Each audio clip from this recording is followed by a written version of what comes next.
সবুজ গাছগাছালিতে ভরা মনোরম এসব দৃশ্য দেখতে কার না ভালো লাগে। হ্যালো এভরিওয়ান, আসসালামু আলাইকুম। আশা করি আল্লাহর অশেষ রহমতে সবাই অনেক ভালো আছেন এবং সুস্থ আছেন। আলহামদুলিল্লাহ, আমার পরিবারকে নিয়ে আমিও অনেক ভালো আছি।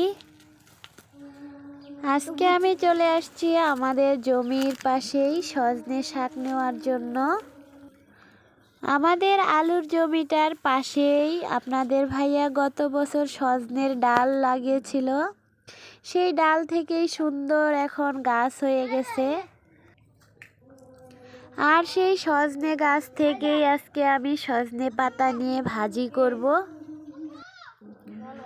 আর এর পাশের জমিতেই যেহেতু আমরা আলু লাগিয়েছি, আর সেই আলুর গাছ থেকেই আলু শাক আমি নিয়ে নিচ্ছি।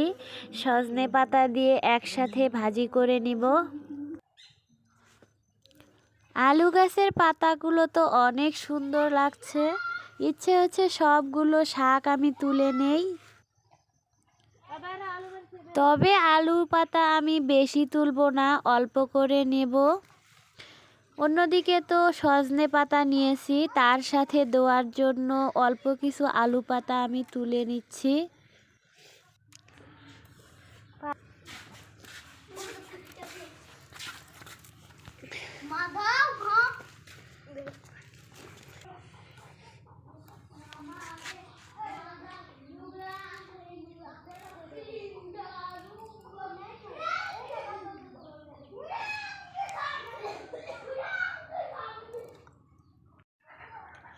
এদিকে শাকগুলো নিয়ে বাড়িতে আসার পর সুন্দরভাবে বেছে নিলাম। তারপর চলে আসলাম রান্নাঘরে রান্না করার জন্য। তো শাকগুলো ভাজি করার আগে আমি একটু পানি দিয়ে সেদ্ধ করে নেব, যেন ভেতর থেকে তিতা ভাবটা বের হয়ে যায়।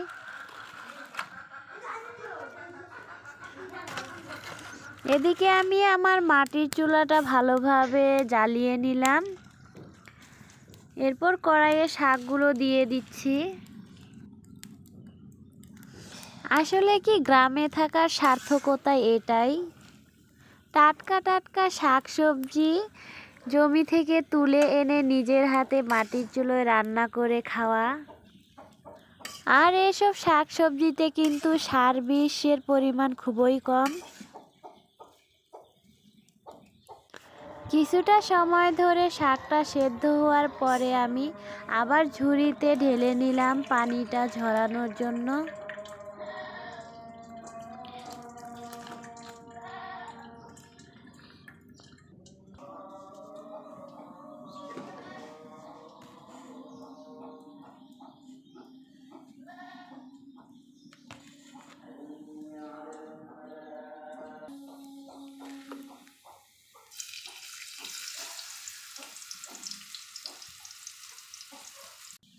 এদিকে আমি কয়েকটা টাকি মাছ আগে থেকেই ভেজে কাটা ছাড়িয়ে রেখেছিলাম, সেটাই এবার ভাজা পেঁয়াজের উপর দিয়ে দেব।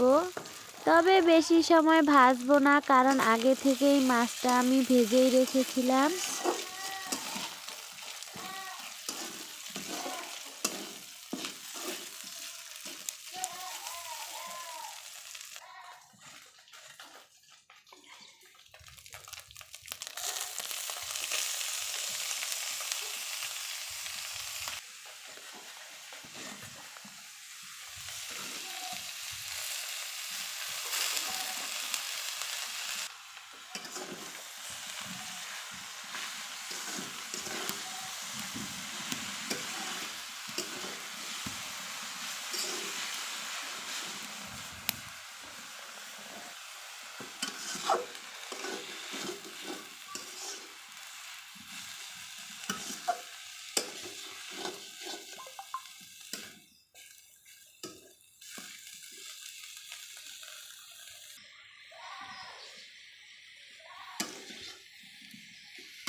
এদিকে অনেকটা সময় পার হয়ে গেছে, আমার ভাজিটাও হয়ে গেছে।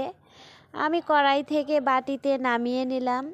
এই সজনে পাতা ভাজিটা কিন্তু খেতে অনেক মজা। আপনাদেরও ভালো লাগলে আপনারাও বাড়িতে ট্রাই করতে পারেন। খোদা হাফেজ।